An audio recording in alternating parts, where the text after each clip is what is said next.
तो अब तक हमने देख लिया कि गॉस लॉ से कैसे हम आसानी से इलेक्ट्रिक फील्ड निकाल सकते हैं। अब हम नेक्स्ट कॉन्सेप्ट पे आगे बढ़ेंगे, डाइपोल्स। डाइपोल जैसा कि नाम बता रहा है कि ये द्विध्रुव है, यहाँ पर दो ध्रुव होंगे, एक हमारा पॉजिटिव सेंटर होगा और एक हमारा नेगेटिव सेंटर होगा। तो डाइपोल है क्या? Dipole basically system of two charges है, जिसमें कि एक पॉजिटिव चार्ज होगा, एक नेगेटिव चार्ज होगा। इन दोनों चार्जेस की मैग्नीट्यूड सेम होगी, यानी ये Q होगा, ये माइनस Q होगा। इन दोनों चार्जेस की मैग्नीट्यूड सेम होगी और इनके बीच कुछ सेपरेशन डिस्टेंस L होगी। Let's say this separation distance is S। ठीक है, तो किसी भी ऐसे सिस्टम को जिसमें कि एक पॉजिटिव चार्ज हो, दूसरा नेगेटिव चार्ज हो, दोनों की मैग्नीट्यूड सेम हो और उनके बीच कुछ सेपरेशन डिस्टेंस हो, तो हम उसको क्या नाम देते हैं? डाइपोल्स का। डाइपोल के केस में हम एक और क्वांटिटी डिफाइन करते हैं, दैट इज डाइपोल मोमेंट, द्विध्रुव आघूर्ण।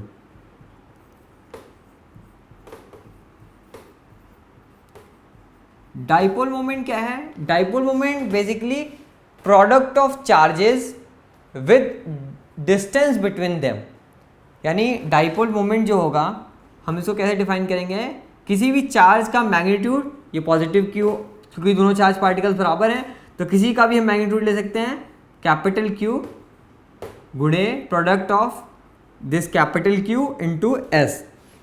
यानी किसी भी चार्ज पार्टिकल का मैग्नीट्यूड और उसके इन दोनों के बीच के सेपरेशन वाले डिस्टेंस से गुणा कर देंगे तो हमें डाइपोल मोमेंट मिल जाएगा। अब हम यूजुअली इस चीज़ को एज्यूम करते हैं कि अगर एक पॉजिटिव चार्ज पार्टिकल है, एक नेगेटिव चार्ज पार्टिकल है, तो सारी कैलकुलेशन इसके मिड पॉइंट से करना शुरू करते हैं। तो इसके मिड पॉइंट से कैलकुलेशंस को ईजी बनाने के लिए हमने इसके बीच के डिस्टेंस को हमेशा क्या लिया हुआ है? 2L ले लेते हैं। अगर हम यहाँ से 2L डिस्टेंस ले लेंगे तो यहाँ से ये डिस्टेंस ये L हो जाएगी और ये L हो जाएगी, तो हमारी कैलकुलेशन ईजी हो जाएंगे। सो डाइपोल की डेफिनेशन क्या है? वो है किसी भी चार्ज पार्टिकल, जो एक चार्ज पार्टिकल है उसका मैग्नीट्यूड गुणे जो उनके बीच की सेपरेशन है। तो अगर हमने यहाँ पे लिया हुआ है पॉजिटिव Q और यहाँ पे लिया है नेगेटिव Q, तो ये हमारा dipole moment P equals to हो जाएगा Q into 2L, that is 2QL। ये हमारा हो गया डाइपोल मोमेंट। अब डाइपोल पे हमने देखा कि डाइपोल पे अगर डाइपोल की वजह से कोई इलेक्ट्रिक फील्ड क्रिएट हो रहा है तो उस इलेक्ट्रिक फील्ड की कुछ बहुत ही स्पेशल प्लेसेस हैं। यानी अगर इस डाइपोल की वजह से मान लो कोई इलेक्ट्रिक फील्ड क्रिएट हो रहा है और हम इलेक्ट्रिक फील्ड लाइंस बनाएंगे, यहाँ से इमर्जिंग होगी, यहाँ से आ रही होगी, तो हमें एक दो बहुत ही स्पेशल केसेस मिलते हैं। पहला स्पेशल केस हमें ये मिलता है कि जो लाइन ज्वाइनिंग दीज डाइपोल्स है, अगर हम इसको एक्सटेंड करें तो इसके अलॉन्ग किसी भी पॉजिटिव या नेगेटिव चार्ज पार्टिकल रखेंगे तो जो फोर्स है वो इसी लाइन के अलॉन्ग लग रहा है। और हमने इस लाइन को नाम दिया क्या? Axial line. हमने इसको अक्षीय रेखा बोला। तो ये एक एक्सियल प्लेन हो गया। इस प्लेन में किसी भी चार्ज पार्टिकल को रखेंगे तो इस पॉजिटिव और नेगेटिव की वजह से अगर इस लाइन पे हम रख रहे हैं तो सेम डायरेक्शन में फोर्सेस लग रहे हैं। सिमिलरली अगर हम इनको दो पार्ट्स में डिवाइड करते हैं यहाँ पे, तो यहाँ पे हम एक प्लेन ड्रॉ करते हैं, उस प्लेन को हम नाम देते हैं इक्विटोरियल प्लेन।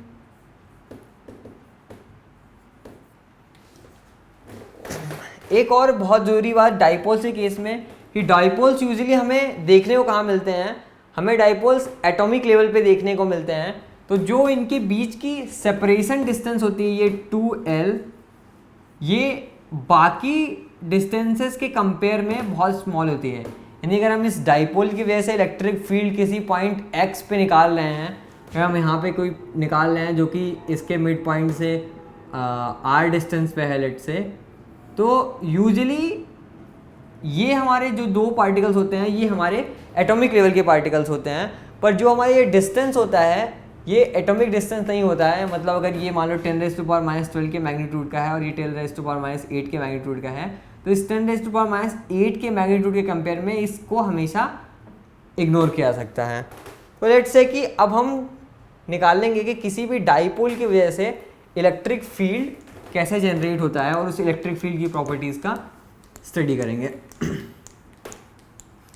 तो सबसे पहले हमने एक डाइपोल देखा, ये पॉजिटिव है, ये नेगेटिव है, और लेट्स से हमने सबसे पहले हम किसी इक्वेटोरियल लाइन पे, किसी इक्वेटोरियल लाइन प्लेन पे यहाँ पे हमने एक पॉइंट ले लिया। ये पॉइंट इन दोनों के जो मिड पॉइंट है यहाँ से r डिस्टेंस पे है, यहाँ से r डिस्टेंस पे है। तो यहाँ पे जो एक फोर्स लग रहा होगा, लेट्स से कि ये पॉजिटिव चार्ज पार्टिकल है और हम यहाँ पे फील्ड निकाल रहे हैं, ये इस डायरेक्शन में लग रहा होगा कि यहाँ पे फोर्स इस डायरेक्शन में लग रहा होगा। अगर यहाँ से एंगल थीटा बना रहा है तो ये एंगल भी ये थीटा बनेगा। तो हम देख सकते हैं कि ये एंगल थीटा है, ये एंगल थीटा होगा, ये वाला एंगल, यानी हम इस एंगल को नाम देते हैं alpha, this will be 90 degree minus theta. तो हम क्या देखेंगे कि अगर यहाँ पे हमने कोई test charge particle small q रखा है और यहाँ पे हमारे दो चार्ज पार्टिकल q और माइनस q हैं, तो जो ये फोर्स होगा, ये फोर्स हमारे हमेशा होगा क्या, k capital Q small q divided by this r and this हमारा ये हमारे पास क्या था l, r square plus l square, इन दोनों के स्क्वायर्स का अंडर रूट का स्क्वायर। ये हमारे पास मिल गया कि ये जो इस डायरेक्शन में फोर्स लग रहा होगा ये क्या होगा, ठीक है। सिमिलरली इस डायरेक्शन में फोर्स क्या होगा, जस्ट इसका नेगेटिव, यानी minus q divide by under root r square plus l square का होल स्क्वायर।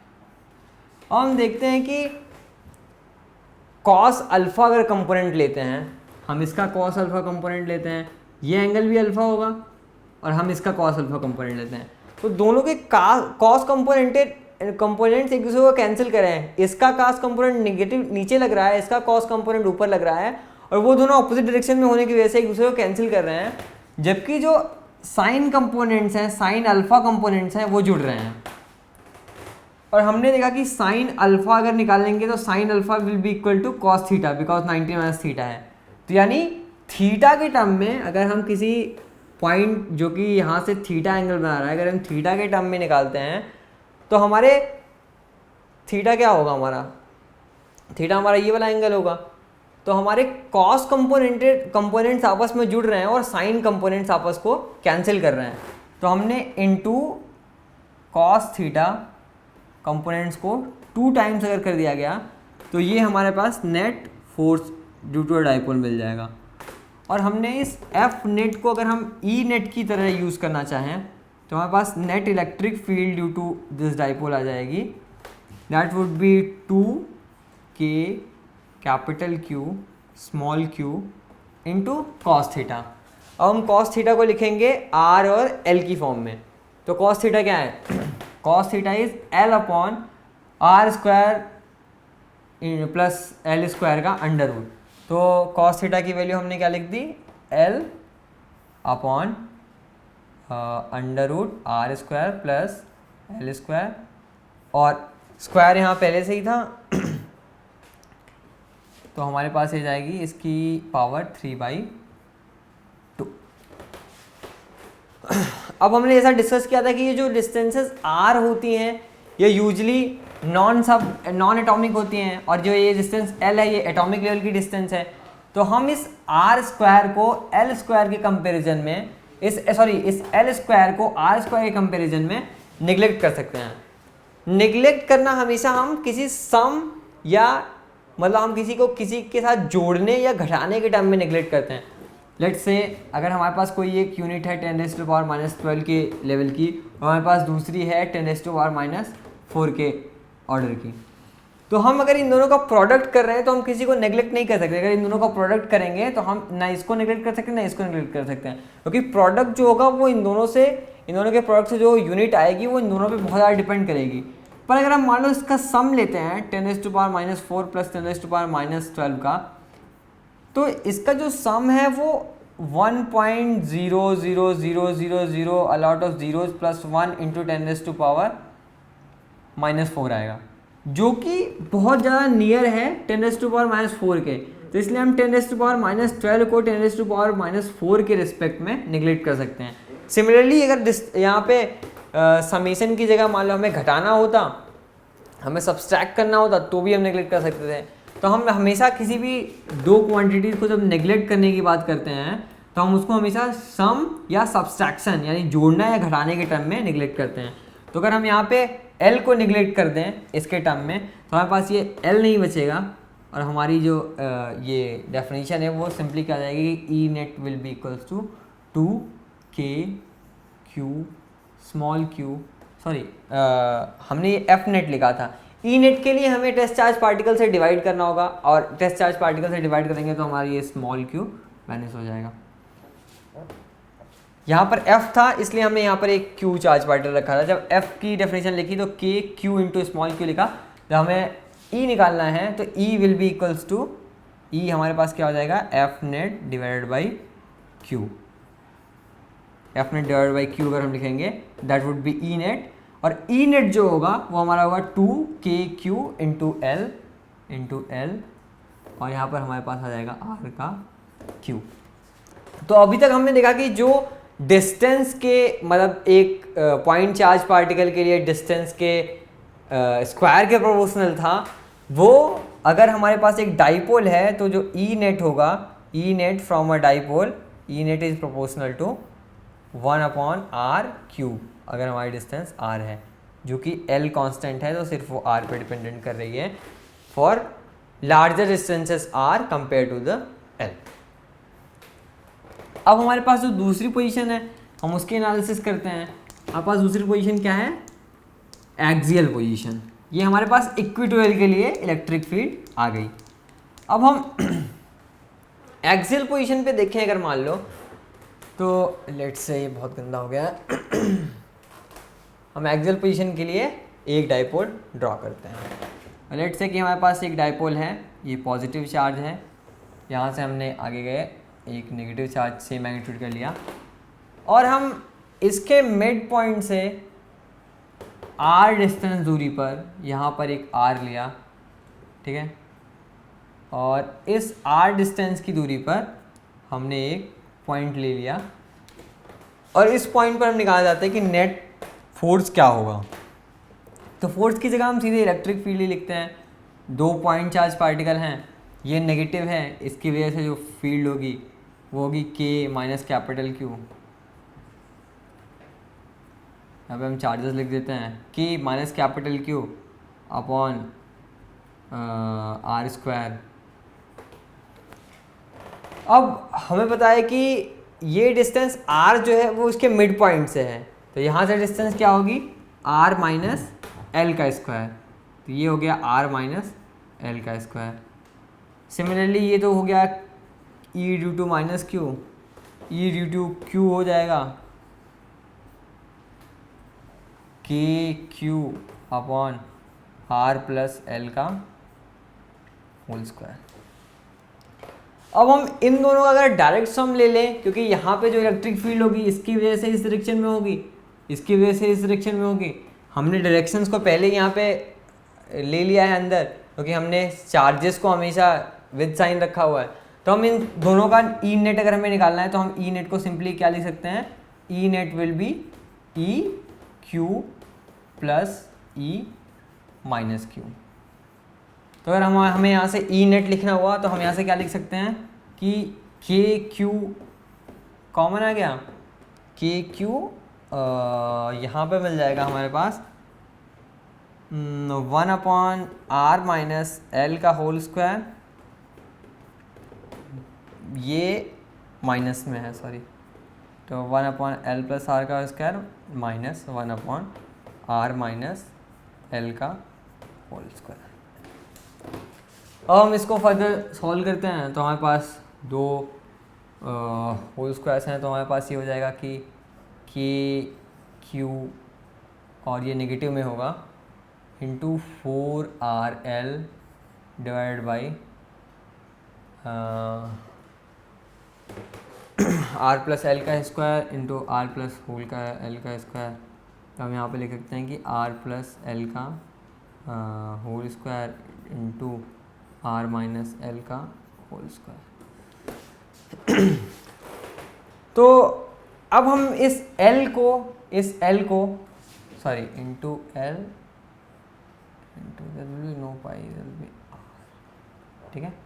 यहाँ से हमें मिलेगा, यहाँ से R square plus L square minus 2RL मिला, यहाँ से नेगेटिव में मिला r square plus L square minus 2RL। तो जो 2RL वाले टर्म्स थे वो आपस में जुड़ गए नेगेटिव में और बाकी सारे टर्म्स सब्सट्रैक्ट हो गए। तो अब हमने देखा कि इस L जो है वो R के कंपेयर में बहुत छोटा है, तो हम इस L को R के कंपेयर में निगलेक्ट कर सकते हैं और इस L को भी निगलेक्ट कर सकते हैं। तो यहाँ से हमारे पास क्या मिला कि ये R की पावर 4 मिली और यहाँ पे हमारे पास क्या मिला KQR।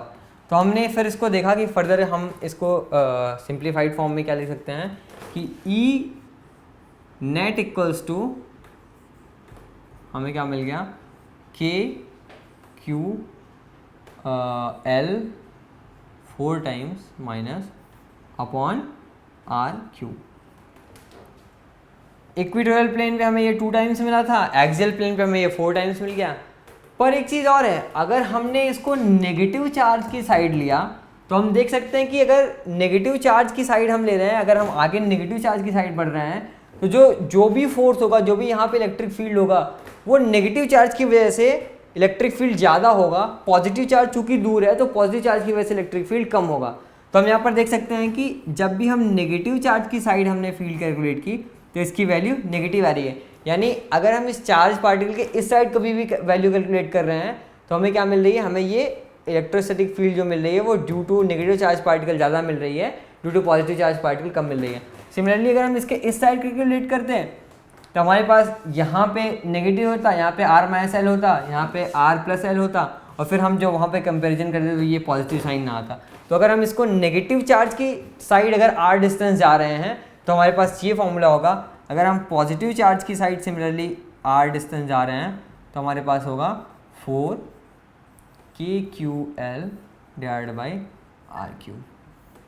तो हमने ये क्या देखा कि electric field due to electric field at the axial axis is double of electric field at the equatorial axis. और अगर पॉजिटिव चार्ज साइड की पॉजिटिव पार्टिकल की साइड R डिस्टेंस जा रहे हैं तो ये है, अगर नेगेटिव की साइड R डिस्टेंस जा रहे हैं तो ये है। ये हमें यहाँ पे भी बता सकता है कि R अगर हम नेगेटिव की साइड जा रहे हैं तो ये जो डिस्टेंस है नेगेटिव से वो कम है तो अट्रैक्ट ज़्यादा करेगा दैन द रिपेल। और अगर हम यहाँ पे जा रहे हैं तो ये ज़्यादा बल के साथ प्रतिकर्षित करेगा और ये उसको उतना आकर्षित नहीं कर पाएगा, तो जो भी फोर्स लग रहा है वो अपोजिट डायरेक्शन में लग रहा है।